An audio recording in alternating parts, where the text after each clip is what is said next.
नमस्कार दोस्तों, मेरा नाम है सुनील रियार और आज हम बात करेंगे question number 5th and 6th के बारे में। क्वेश्चन नंबर 1 से लेकर 4 तक कंप्लीट हो गए थे।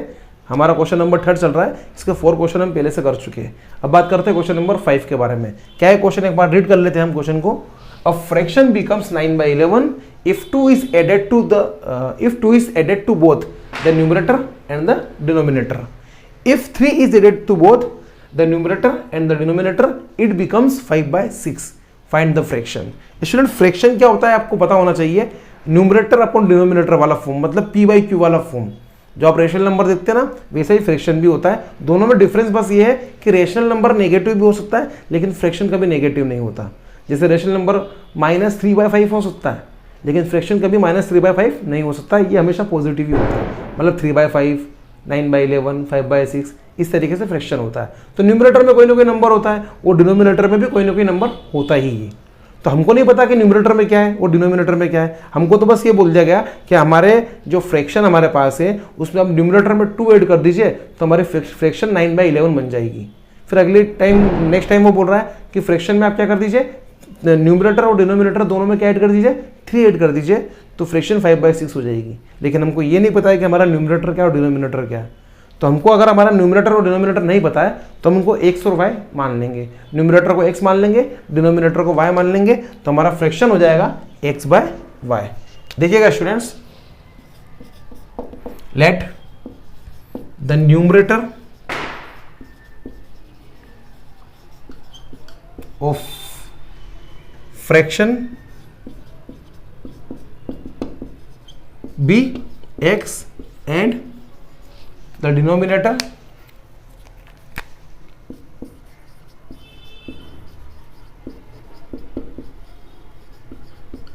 is y, then fraction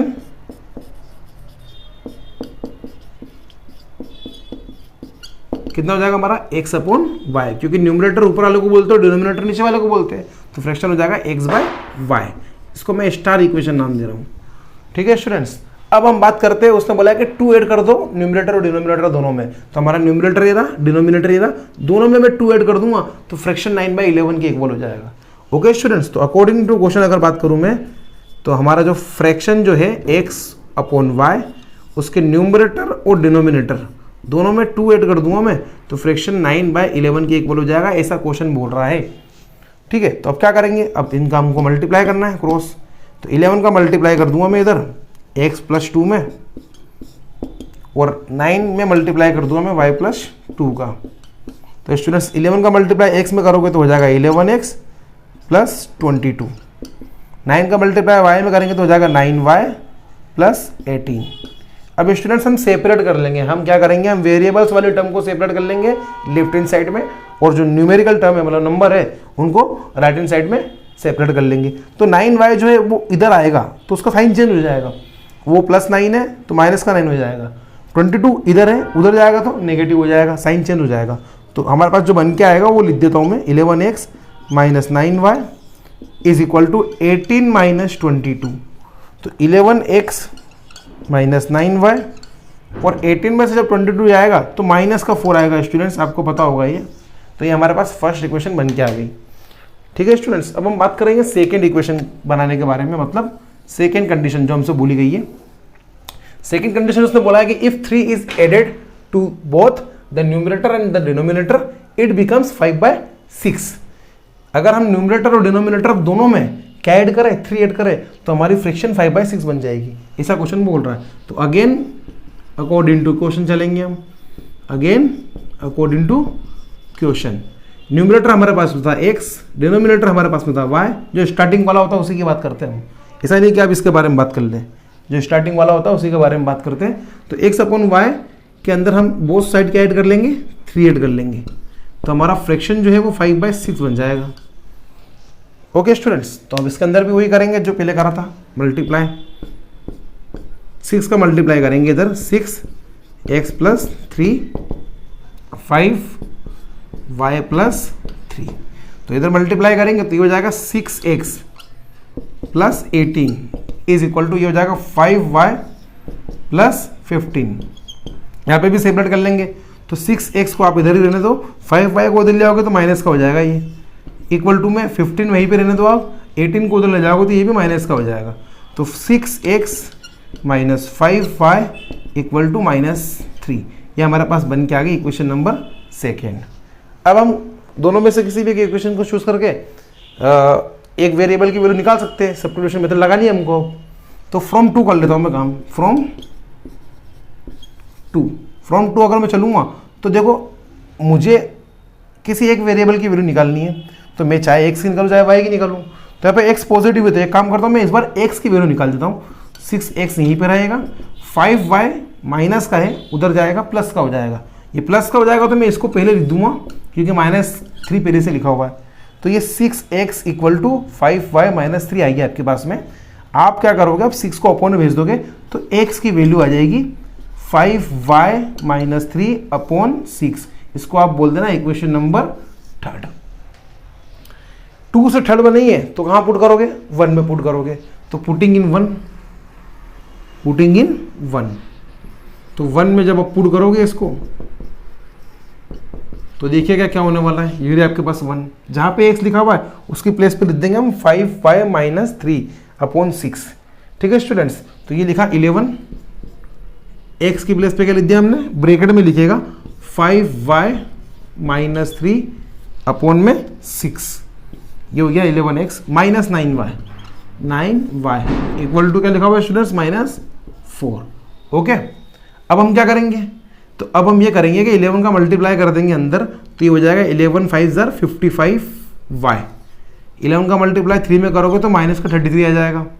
okay students, upon में क्या चल रहा है, अपोन में चल रहा है 6 माइनस 9y इक्वल टू -4। अब मुझे यहाँ अपोन में 6 परेशान कर रहा है स्टूडेंट्स, तो मैं क्या करूँगा, पूरी इक्वेशन में 6 से मल्टीप्लाई कर लूँगा।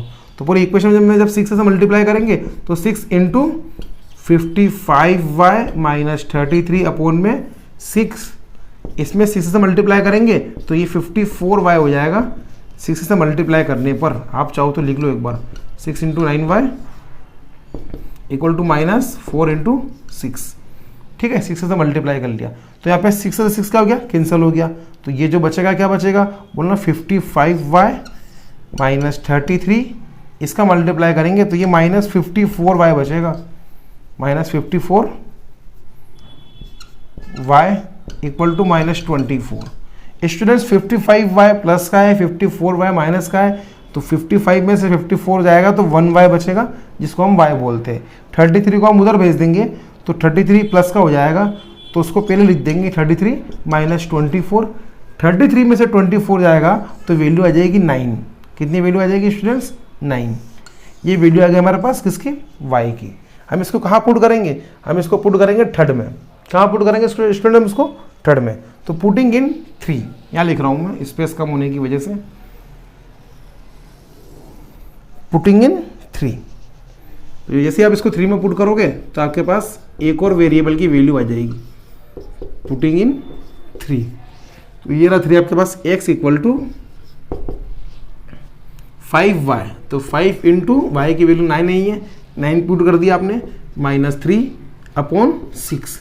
तो 5 इंटू 9 क्या होता है, 45 -3 अपॉन 6। 45 में से 3 जाएगा तो 42 आएगा स्टूडेंट्स। तो 42 अपॉन 6, 6 की टेबल से 7 टाइम जाता है ये 42, तो x की वैल्यू आ जाएगी 7। तो आपके पास x की वैल्यू यहाँ आ चुकी है, y की वैल्यू यहाँ आ चुकी है, तो दोनों को कहाँ पुट कर दोगे, स्टार में, तो आपके पास फ्रैक्शन आ जाएगा। ठीक है, तो पुटिंग द वैल्यूज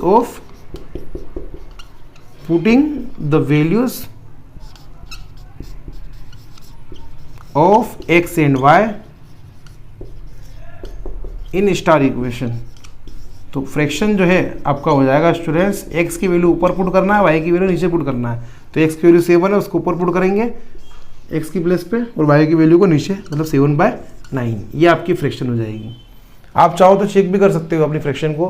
कैसे चेक कर सकते हो स्टूडेंट्स, तो उसने बोला था, अब देखो हमारे पास फ्रैक्शन आ चुका है, हमारे पास x और y की वैल्यू आ चुकी है। क्वेश्चन में ये बोला गया था स्टार्टिंग में कि अगर आप अपने फ्रैक्शन में न्यूमरेटर और डिनोमिनेटर दोनों में 2 ऐड करते तो आपका फ्रैक्शन 9/11 की इक्वल हो जाता है। तो देखो अब ध्यान से, आपका जो फ्रैक्शन है वो स्टार्टिंग में क्या है, 7/9।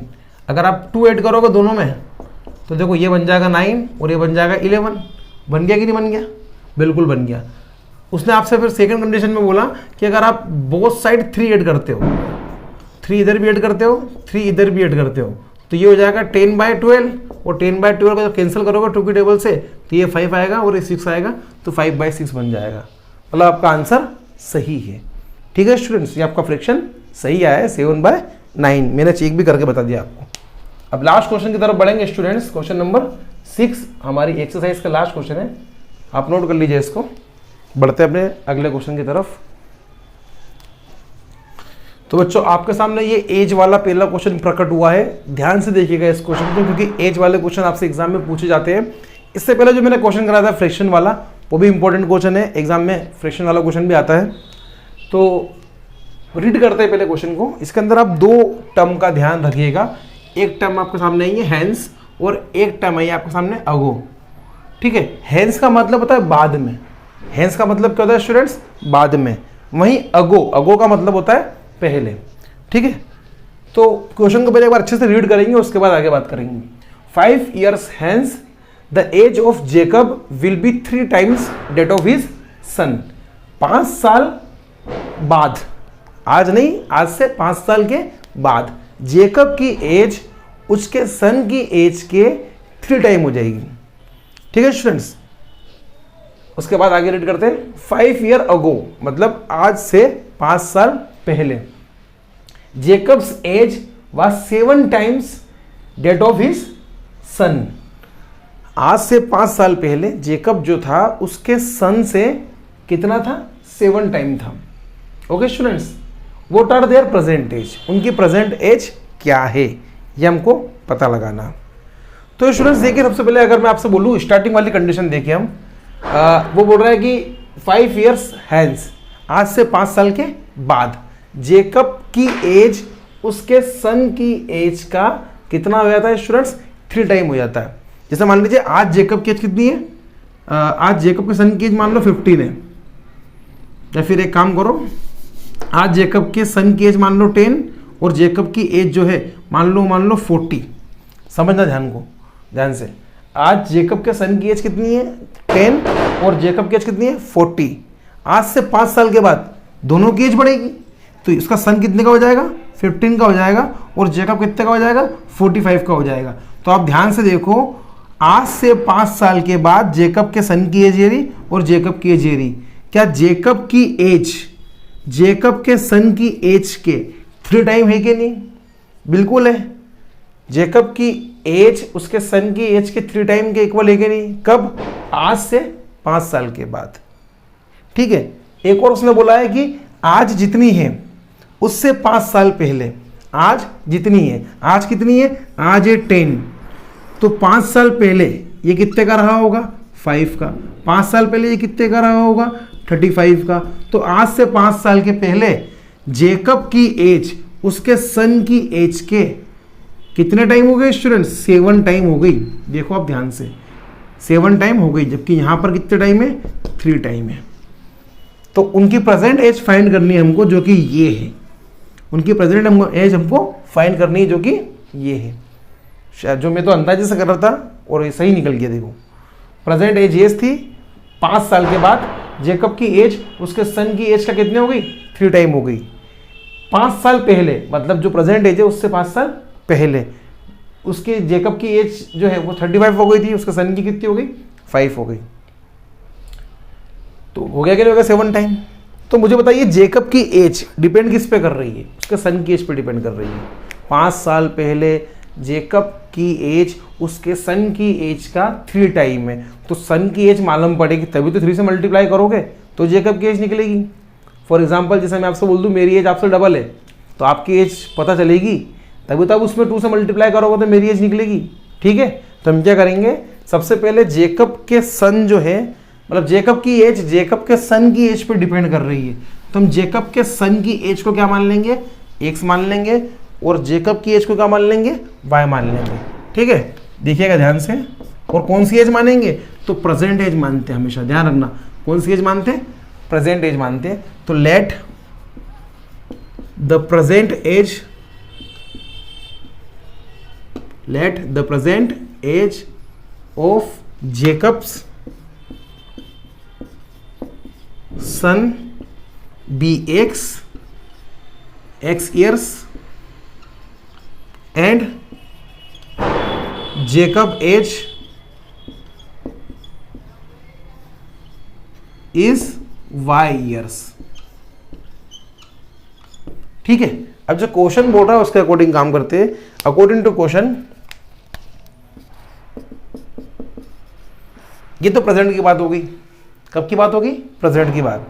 जेकब के सन की प्रेजेंट एज कितनी है? एक्स, और जेकब की प्रेजेंट एज कितनी है? वाई। क्वेश्चन हमसे बोल रहा है 5 ईयर हैंस, 5 साल बाद।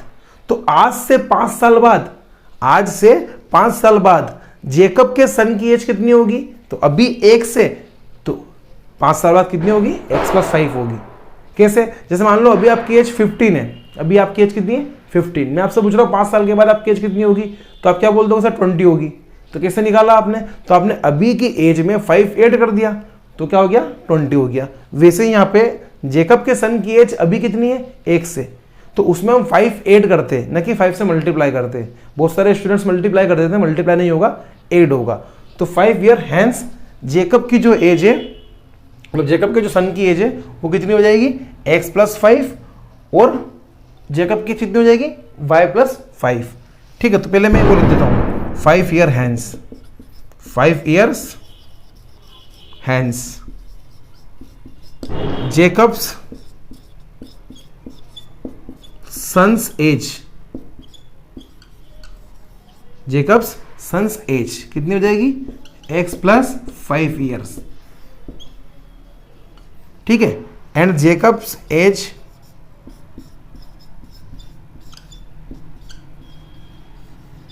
ये हो जाएगी y + 5 ईयर्स। क्वेश्चन हमसे बोल रहा है कि आज से 5 साल के बाद, आज से 5 साल के बाद जेकब की एज उसके सन की एज के 3 टाइम है। आज नहीं, आज से 5 साल के बाद, जैसे मैंने अभी आपको एग्जांपल में करके बताया था। तो आज से 5 साल बाद वाली एज कौन सी है? तो बोलना ये एज है। तो इस ये देखना ध्यान से आप, अकॉर्डिंग टू क्वेश्चन, आज से 5 साल बाद जेकब की एज मतलब y + 5, उसकी सन की एज मतलब x + 5। आज से 5 साल के बाद जेकब की एज उसके सन की एज का 3 टाइम है। जैसे जेकब की एज 45 थी, उसके सन की एज कितनी थी? 15 थी। तो ये इसका 3 टाइम है। मुझे अगर दोनों को इक्वल करना है तो बताइए क्या मैं इसमें 3 से मल्टीप्लाई कर दूँ तो दोनों आपस में क्या हो जाएगी? इक्वल हो जाएगी। तो वही, आज से 5 साल के बाद जेकब की एज उसके सन की एज का 3 टाइम है। तो अगर मैं इसमें 3 से मल्टीप्लाई कर दूं तो दोनों आपस में क्या हो जाएगा? इक्वल हो जाएगा। स्टूडेंट्स देखिएगा ध्यान से। अब हम क्या करेंगे? अंदर मल्टीप्लाई कर देंगे, तो ये तो ऐसे ही रहेगा, y + 5 = ये हो जाएगा 3x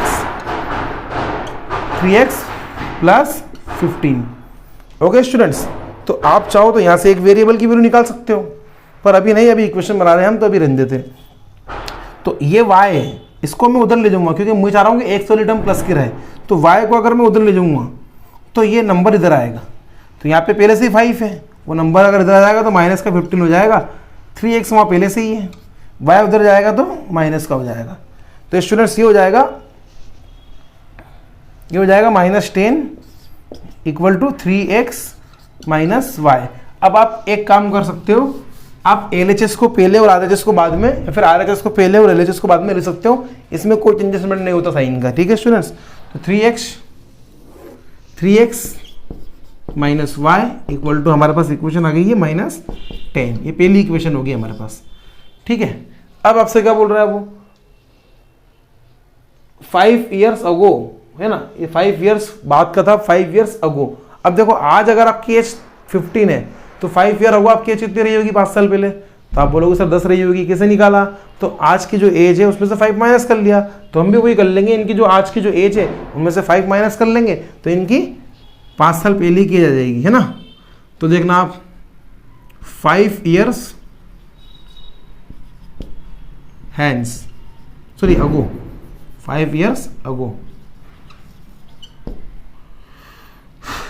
Jacob's son's age, Jacob's son's as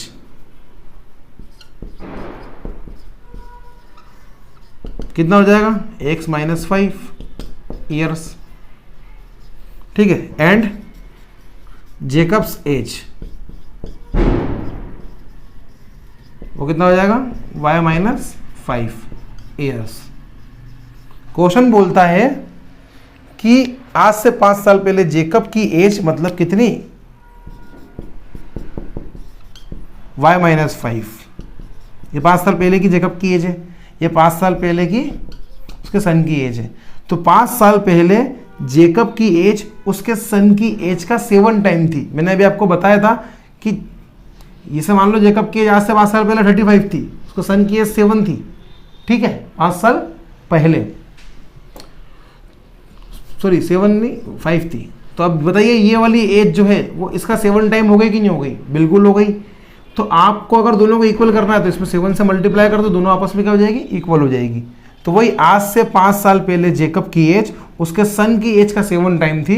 तो अगर मैं यहाँ पे 7 से मल्टीप्लाई कर दूंगा तो दोनों आपस में क्या हो जाएगी, इक्वल हो जाएगी, ठीक है। 5 साल पहले जेकब की एज और उसके सन की एज का 7 टाइम दोनों आपस में क्या है, इक्वल है।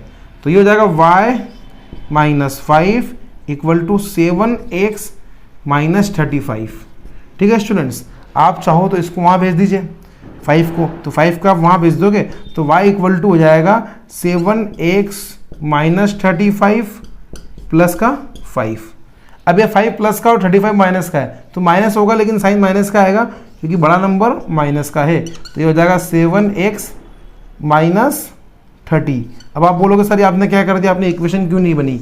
मैंने इसलिए नहीं बनी क्योंकि हम कर तो सब्स्टिट्यूशन मेथड ही रहे। तो डायरेक्ट एक काम करेंगे ना, एक वेरिएबल की वैल्यू निकाल के 1 में पुट कर देंगे, हमारा काम आसान हो जाएगा, ठीक है। इसलिए मैंने इक्वेशन नहीं बनी, क्योंकि मैं अगर यहाँ पे इक्वेशन बनाता तो फिर आपको इक्वेशन नंबर 3 फिर बनानी पड़ती, डबल मेहनत हो जाती। तो मैंने यहाँ पे y की वैल्यू निकाल ली। अब इसको पुट करूँगा 1 में, पुटिंग इन 1। तो 1 में जैसे पुट करूँगा तो ये हो जाएगा 3x माइनस y की जो वैल्यू है ब्रैकेट में लिखना 7x minus 30 equal to minus 10। तो ये हो जाएगा 3x माइनस के अंदर मल्टीप्लाई करूंगा तो minus 7x minus minus plus का 30 हो जाएगा इक्वल टू माइनस 10। 3x में से 7x जाएगा तो माइनस का 4x आएगा, ठीक है स्टूडेंट्स। 30 को वहाँ भेज दूंगा मैं तो ये भी माइनस का हो जाएगा, तो माइनस 30 माइनस 10, तो ये हो जाएगा माइनस 4x। और ये माइनस माइनस दोनों एड होंगे लेकिन साइन माइनस का आएगा क्योंकि हम प्लस कर रहे हैं इनको। माइनस से माइनस कैंसिल हो जाएगा तो 4x इक्वल टू हो जाएगा 40। ये 4 अपन में चल जाएगा तो x इक्वल टू हो जाएगा 40/4, मतलब x इक्वल टू हो जाएगा 10, ठीक है स्टूडेंट्स। x इक्वल टू हो जाएगा 10। आप इसको पुट कर दो, किसमें, 2 में पुट कर दो, पुटिंग इन 2, पुटिंग इन 2 में पुट करोगे तो y इक्वल टू हो जाएगा स्टूडेंट्स 7x, तो 7 इंटू 10 ओके माइनस 30। तो 7 का मल्टीप्लाई जब आप 10 में करोगे तो ये हो जाएगा 70 माइनस 30, मतलब y की वैल्यू हो जाएगी 40। और x और y आपने क्या माना था, तो ये आपने x और y प्रेजेंट एज मानी थी किसकी, जेकब की और उसके सन की। तो जेकब की प्रेजेंट एज कितनी है, y थी, और जेकब के सन की कितनी थी, x थी। तो जेकब का जो सन है वो कितना साल का है, आज 10 साल का है। जेकब कितने साल का है, 40 ईयर का। 5 साल के बाद ये 15 का हो जाएगा और ये कितने का हो जाएगा, 45 का हो जाएगा। तो ऑब्वियसली 5 साल के बाद जेकब जो है उसके सन से 3 टाइम हो जाएगा। 5 साल पहले जेकब का सन 5 साल का था, जेकब 35 का था, तो जेकब जो है उसके सन की एज का 7 टाइम था, है ना। तो इस तरीके से हम क्या कर सकते हैं, चेक कर सकते हैं हमारा आंसर सही है या फिर नहीं। तो आप लिख सकते हो hence the present as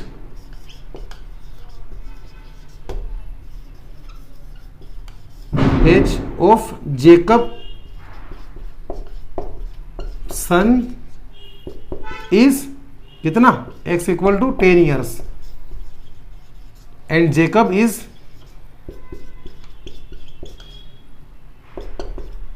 y equal to कितने का, जेकब 40 ईयर्स,